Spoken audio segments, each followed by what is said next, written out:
From Hollywood, it's time now for Johnny Dollar. George Atkins at Northwest Indemnity. Oh, hiya, Georgie. How'd you like to go to New York, Johnny, and get into the gay, mad world of the theater? Thanks a lot, Georgie, but no thanks. I'm not the grease paint type. I know, but Amy Bradshaw is. Amy Bradshaw? Yeah, we wrote a policy on her a couple of years ago. Look, if it's her autograph you want, why send me? It's not that simple. Anyhow, she's got all the fans she wants. I know. I'm one of them. I think she's great. Johnny, looks like somebody's trying to kill her. Georgie, I'll be right over.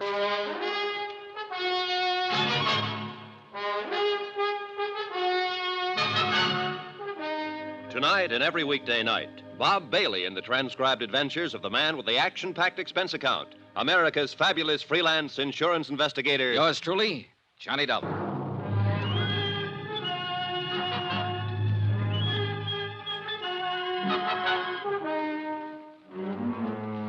Expense account submitted by Special Investigator Johnny Dollar to the Northwestern Indemnity Alliance, Hartford, Connecticut. The following is an accounting of expenditures during my investigation of the Amy Bradshaw matter. Expense account item 1, $16.50. Transportation and incidentals to New York City. I checked in at a hotel and then went over to the Criterion Theater on West 44th, where Amy was starring in a play called The Unguarded Hour. David Coleman, the director, was standing in the wings watching the third act on stage. David Coleman? Yes? I'm Johnny Dollar, insurance investigator, sent over by Northwestern Indemnity. Oh, yes, Mr. Dollar. I called them. Let's go over here where we can talk. Okay. How's the play going? Well, 22 weeks now. Been going along just fine until this business came up. How did it start? Last evening, just before curtain time, I dropped by Amy's dressing room. She looked, well, strange. How so? Pale, trembling. She was staring at a note in her hand. It sounded like some sort of crank note. You know, you are an evil woman. You will be punished by sudden death, unquote. Have you reported this to the police? Oh, no. I was afraid that if I did, it might get into the papers, and we don't want that kind of publicity. I see. How about if I talk to Amy after the show? I told her you'd be down, and she'll talk to you. Oh, good. Well... Mr. Dollar, the strain of this whole thing's beginning to show up in her performance. She's making mistakes, and it rattles the cast, especially the young ingenue, Sheila Mitchell. Mm-hmm. Well, I'll see what I can do. There's always the possibility that it is just a crank note and that Amy will never hear any more of it. Well, that's what I'm hoping. But we might as well face another possibility, that somebody close to Amy is using the crank note as a cover. Has that thought ever occurred to you? Why, no. No, it hasn't, Mr. Dollar.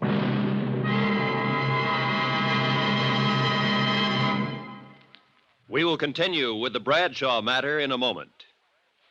Friends, how'd you like to thrill your favorite youngster with some of the most exciting toys of the year? Picture the breathless excitement of any child surrounded by 6 gaily colored balloon-like giant animals up to 3 feet long, and all for the low, low price of just $1. Now, first you get Bounco the clown with round pot belly and funny nose. Next comes Hoppy the Australian kangaroo. Third, there's Roscoe the roller skating bear. He's 2 feet tall and looks almost like real. Fourth, there's Whitey the fat indoor snowman. And fifth, Mortimer the giant mouse, 18 inches long and sure to scare the whiskers off any cat. That's 5 different giant animals. But now, hold your breath for the most sensational toy of all, the star of the whole Christmas season, the jolly giant talking Santa Claus, guaranteed to make everybody's Christmas a merrier one. He's a big roly-poly happy Santa. He stands erect on 2 legs, is actually over 3 feet tall and 32 inches around. Best of all, he actually talks. Just pull the tape and he says, "Merry Christmas" for all to hear. He's the biggest, merriest talkingest Santa ever, sure to please your youngsters and spread good cheer. Yes, Giant Santa proves there really is a Santa Claus. That's a total of 6 giant animals made of brightly colored, preformed, sturdy latex, which the kids can easily inflate. And the cost, just $1, not for each, just $1 for all 6 of these lovable giants who'll turn your home into a circus parade. And here's a surprise. Mail your order today and you'll also receive absolutely free Peter the Rabbit, actually over 2 feet tall with big red ears almost 9 inches long. But you must send now. Rush $1 plus 10 cents for packing and mailing for each set you want to Giant Animals Box 1580, Grand Central Station, New York City. If not delighted with every one of your 7 giant animals, return them to the Super Animals Company for a full refund. But keep the giant talking Santa as our gift. Order now. Supplies are limited. Rush $1.10 for packing and mailing for each set in cash, check, or money order to Giant Animals, Box 1580, Grand Central Station, New York City. That's $1 plus 10 cents with your name and address. Mail to Giant Animals, Box 1580, Grand Central Station, New York City. That's Giant Animals, Box 1580, Grand Central Station, New York City.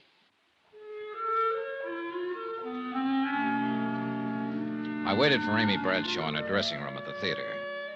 15 minutes later, after the final curtain, she swept in. Oh, there you are, Mr. Dollar. I'd never seen her from closer than the 15th row before, and needless to say, I was impressed. But I didn't have a chance to say so. Didn't you think the second act I didn't have a sagged chance when to we say rushed anything. the third? Oh, well, that's the way it goes. If you'll just give me a minute to get some of this makeup off. Now? Now. Hi. Hi. I knew it was only a question of time until you ran down. Oh, I'm sorry. I guess I get a little overcharged out on the stage. Sure. Listen, it's nice meeting you, Mr. Dollar, and I know why you've come down here, but I think you're wasting your time. Oh? This whole thing's really pretty silly, you know. I hope so, Miss Bradshaw. You mean Amy. Okay, Amy. Say, look, how about having a drink with me somewhere? We can talk about it. I'd love to, but I'm afraid I have a date tonight. Could we make it tomorrow, maybe? Sure, okay, anytime. Excuse me. Come in. Oh, Mike. Oh, hello, Amy. I'm sorry, I didn't know you had company. That's all right. This is Johnny Dollar. Johnny, Mike Pomeroy, my agent. Mr. Pomeroy? How are you? What'd you think of it tonight, Mike? Well, they seem to like it okay. Oh. Tell you what, Amy, I'll see you tomorrow, eh? Tomorrow, Mike? I've got a few things I got to take care of tonight. Contracts to go over, things like that. Oh, of course. Well, glad to meet you, Dollar. Night, Amy. Is that offer of a drink still good, Johnny? Well, sure, but I thought you said you have... Oh, sure, let's go. Thanks for understanding. Anywhere in particular? There's a little place right down the street, small and quiet. Good. Oh, What's the matter? would you mind if we crossed the stage and went out the other door? Well, no. Why? I think someone's waiting for me outside this exit. Oh. Sort of a friend of mine, Porter Kane, but he can be a little wearing, and I'm rather tired. Sure. I could see him through the open door. A thin-faced, rather elegant-looking man in a black Homburg. We went out the other side and down the street to a bar a few doors away. Item 2 on expense account, $4, drinks. After the first one, Amy relaxed a little. I wanted to get her talking about herself, and it wasn't too tough to do. There's not really much to tell about me. I've been acting a long time. Sometimes it seems too long. I've come a long way. Some people would say up. I hope it is.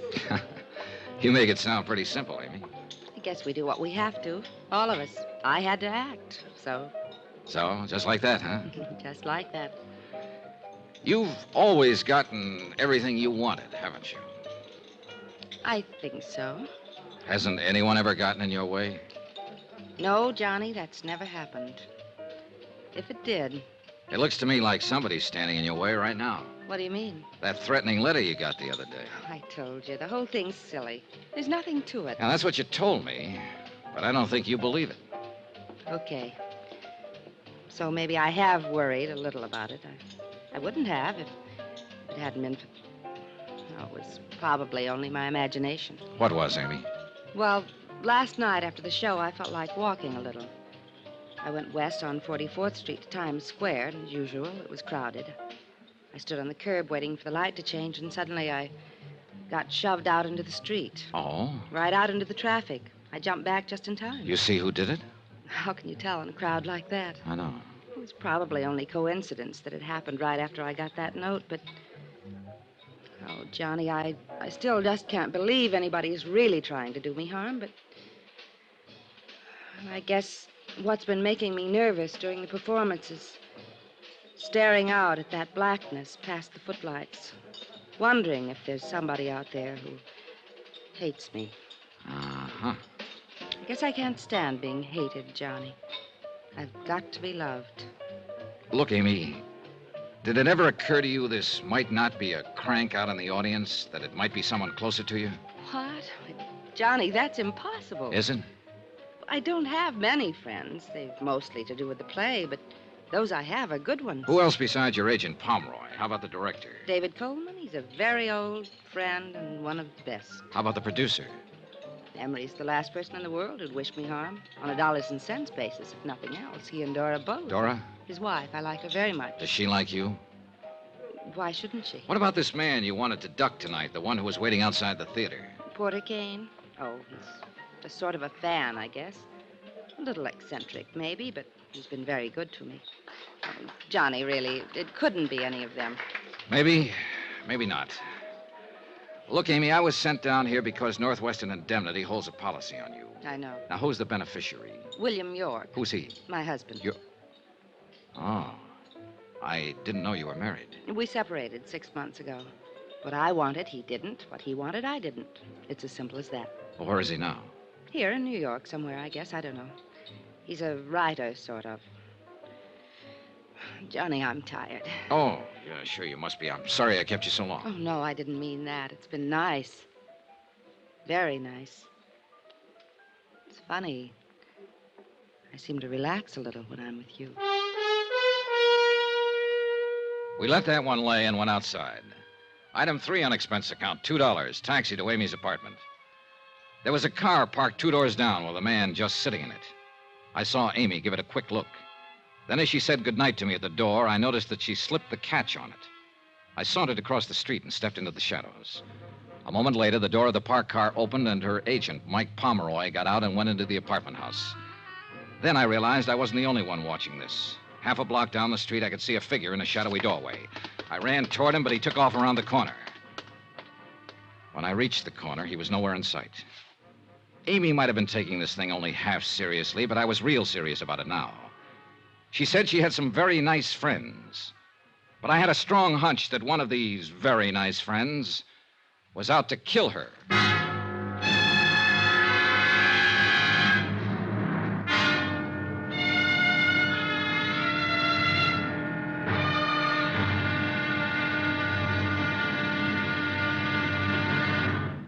Johnny Dollar will be back in a moment to tell you about tomorrow's episode. Friends, send for your set of some of the most exciting toys of the year. 6 giant inflatable toys for only $1, some up to 3 feet tall. You get Bounco the happy clown, Hoppy the Australian kangaroo, Roscoe the 2 feet long roller skating bear, Whitey the fat indoor snowman, Mortimer the giant mouse 18 inches long, and last but not least, the great giant talking Santa, a roly-poly giant over 3 feet tall and 32 inches around the belly that actually says Merry Christmas out loud when you pull the tape. That's 6 sensational giant toys for only $1, made of sturdy, gaily colored latex that the kids can easily inflate. Send $1 for each set to Giant Animals, Box 1580, Grand Central Station, New York City. And if you order right now, you get Peter the Rabbit, over 2 feet tall, absolutely free. If not delighted with your Giant Animals, your money refunded immediately. Order today. You may never hear this offer again. Rush $1 plus 10 cents for packing and mailing in cash, check, or money order to Giant Animals, Box 1580, Grand Central Station, New York City. That's $1 plus 10 cents for each set with your name and address to Giant Animals, Box 1580, Grand Central Station, New York City.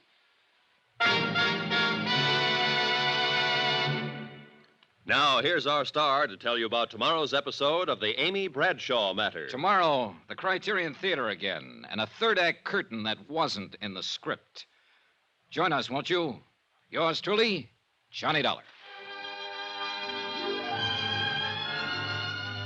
Yours truly, Johnny Dollar, starring Bob Bailey, is transcribed in Hollywood. Written by Robert Reif, it is produced and directed by Jack Johnstone. Be sure to join us tomorrow night, same time and station, for the next exciting episode of Yours truly, Johnny Dollar. Roy Rowan speaking.